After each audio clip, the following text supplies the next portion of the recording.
मैं एक बार फिर हाज़िर हूँ आपके साथ एक नई कहानी लेकर। कहानी शुरू करने से पहले अगर आपने हमारा चैनल अभी तक सब्सक्राइब नहीं किया तो चैनल को सब्सक्राइब कर लीजिए, क्योंकि मैं लेकर आता हूँ हर हफ्ते आपके लिए एक नई कहानी। और अगर आपके पास आपकी कोई कहानी है जो आप लोगों तक पहुँचाना चाहते हैं तो आप हमें ईमेल कर सकते हैं। आपको मेल नीचे डिस्क्रिप्शन में मिल जाएगी। तो चलिए शुरू करते हैं आज की कहानी। मेरा नाम अंकुश है और मैं 10वीं में पढ़ता हूँ। मेरा स्कूल मेरे गांव से थोड़ा बाहर की तरफ है। मैं और मेरे 3 दोस्त हम सब साइकिल से स्कूल जाया करते हैं। ये 3 साल पहले की बात है, जब मैं 7वीं में पढ़ता था।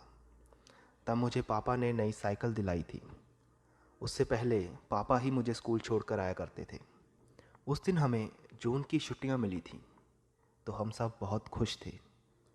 छुट्टी होने के बाद हम सब मिलकर घर वापस आने लगे।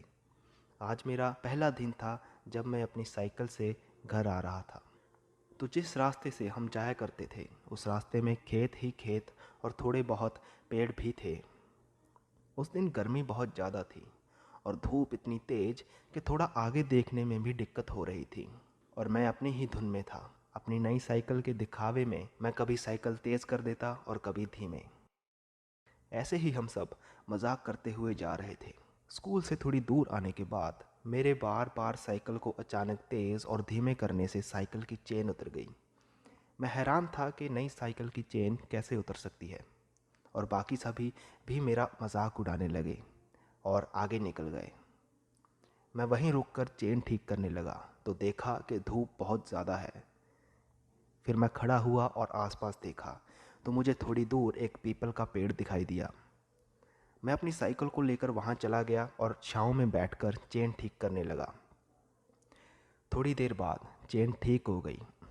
इतने में मुझे प्यास भी लगी और मैं अपने बैग से बोतल निकालकर पानी पीने लगा।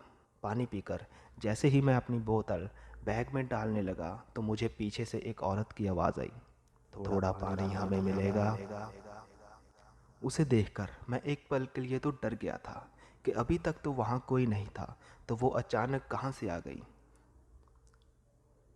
फिर मैंने सोचा कि शायद खेतों में काम करती होगी। उसके कपड़े बहुत ही पुराने ज़माने के थे और उसने अपना चेहरा घूंघट से ढका हुआ था। फिर मैंने उसे अपनी बोतल दी और वो पानी पीने लगी, लेकिन उसने अपना चेहरा दूसरी तरफ कर लिया था।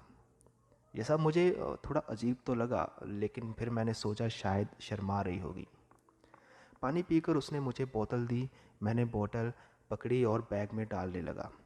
जैसे ही मैंने बोतल बैग में डाली तो फिर से मेरे पीछे से वही आवाज़ आई, थोड़ा पानी मिलेगा।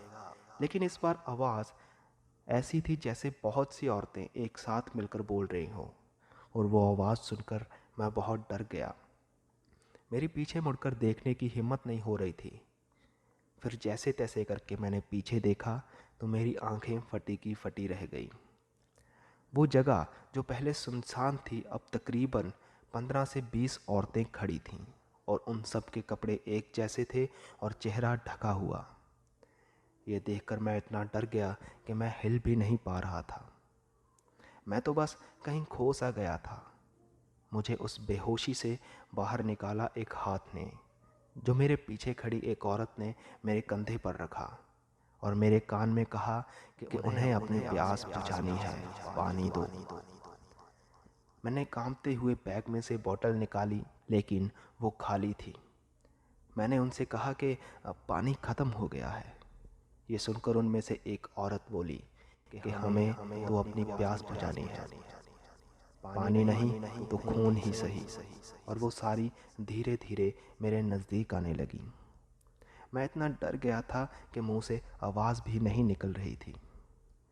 मैंने पूरी कोशिश करके अपनी बची हुई ताकत जमा की और ज़ोर से चीखा और बेहोश हो गया।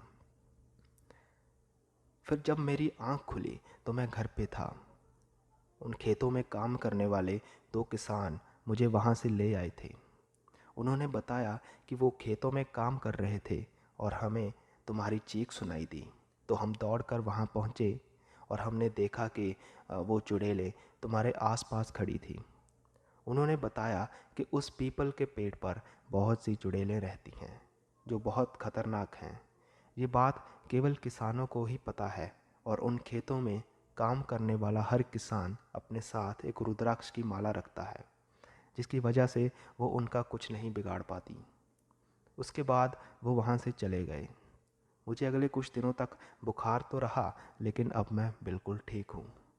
और उसके बाद उस पेड़ को भी कटवा दिया गया था।